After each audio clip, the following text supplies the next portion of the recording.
Please understand that while the Board of Education values your comments and concerns, this is a business meeting. The board cannot respond to your questions or enter into discussion with you during the meeting. Calvert County Public Schools will respond to the issues you raise if you provide your contact information when you sign in. We're going to begin with Alexandria Allen, and I'll be the timer. You'll hear a funny noise when your time is up. My name is Lexi Allen. Can you turn your microphone on right in front and pull it close to you, please? Thank you. My name is Lexi Allen, and I'm a junior at Calvert High. I was born in this county, right down the road, actually. Like most of the people in this room, I love this county. It is and will always be my home. Despite the fact that 3 generations of my family reside in this county, many make a point to ensure I feel unwelcome. Isn't part of why we all love this county because of how safe it is, how welcoming it is? When I was 13 years old, an adult man threatened to harm me and my mother. Since I was 12 years old, I faced street harassment to a degree no one should ever have to face. I felt unsafe in the streets of my own hometown.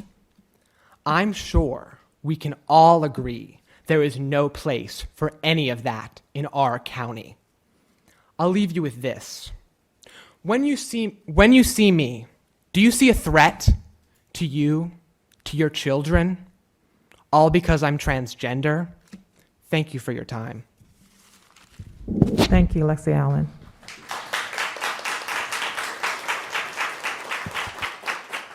Derek Dillman. Derek Dillman? He's in the other room. Okay. He's on his way.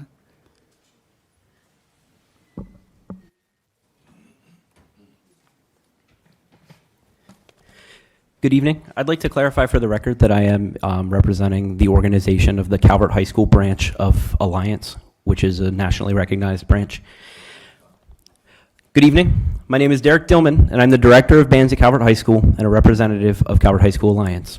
A parent group claiming to represent students of CCPS spreads loud and impassioned words fueled by misinformation, inflammatory speech, and hate with a lack of empathy, kindness, and celebration for our community's unique differences.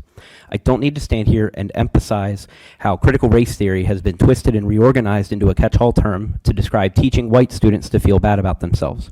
The true concept of CRT is the interaction and intersectionality of race, law, and society, which is not taught in the public school system, but you already know that. No, I don't even need to stand here and defend the health curriculum teaching consent, healthy relationships, and analyzing media messages is not an indoctrination of the LGBTQIA agenda or grooming kids for sexual exploitation. I am here today to represent all students of CCPS, to celebrate diversity, inclusion, and representation in curriculum resources while speaking in defense of the aspects of our school's cultures and curriculums that represent what many misguided stakeholders refer to as a woke agenda. Our agenda is clear. We want to provide all students with a safe place to acquire the essential knowledge and skills to develop a healthy identity, cope with stress, manage emotions, and create positive relationships with themselves and the people around them so they can be happy, healthy, productive citizens in our society.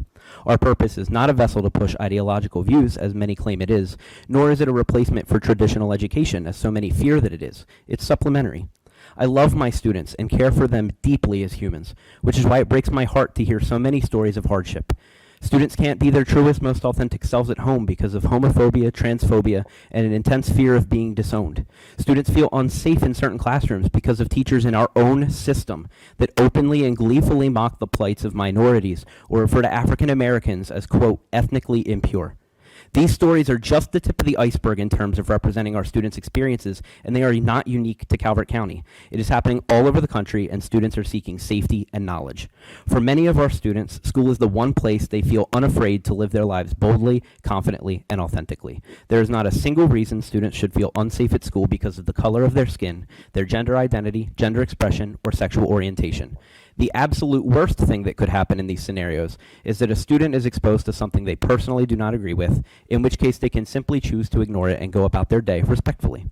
The shift to integrate SEL has made an indescribable impact on students everywhere. It has saved lives.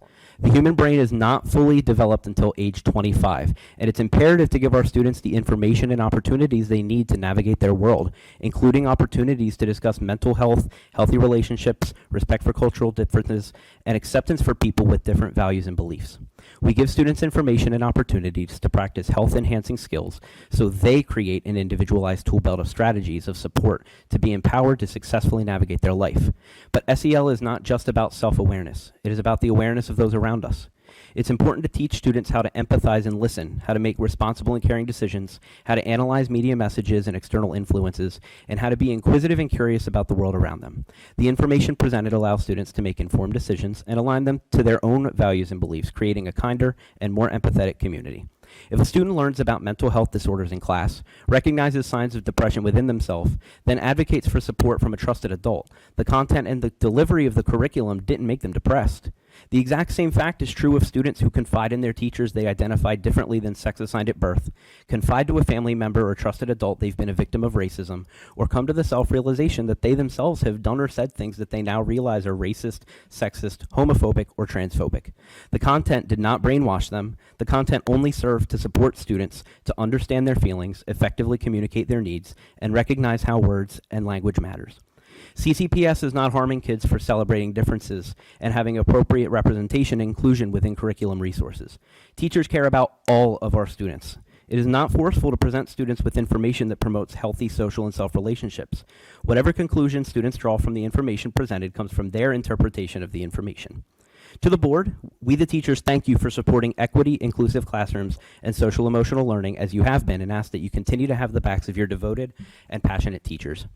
To the community listening, whether you agree or disagree with the teachers or the board, the vicious harassment and bullying must end no matter what side of this issue you fall on. The hateful behavior displayed by so many, both in person and online, is nothing short of appalling and achieves nothing but spreading hate and fear and keeps hardworking teachers from being able to properly do their jobs. If you would like to have a better understanding of what is being taught in our classrooms, schedule a parent-teacher conference, schedule a meeting with building admin, and ask questions with the intent of listening. Before you speak or post about what is happening in our classrooms and schools, seek to truly understand what the inside of our classrooms and schools really look like. Thank you for your time. Thank you for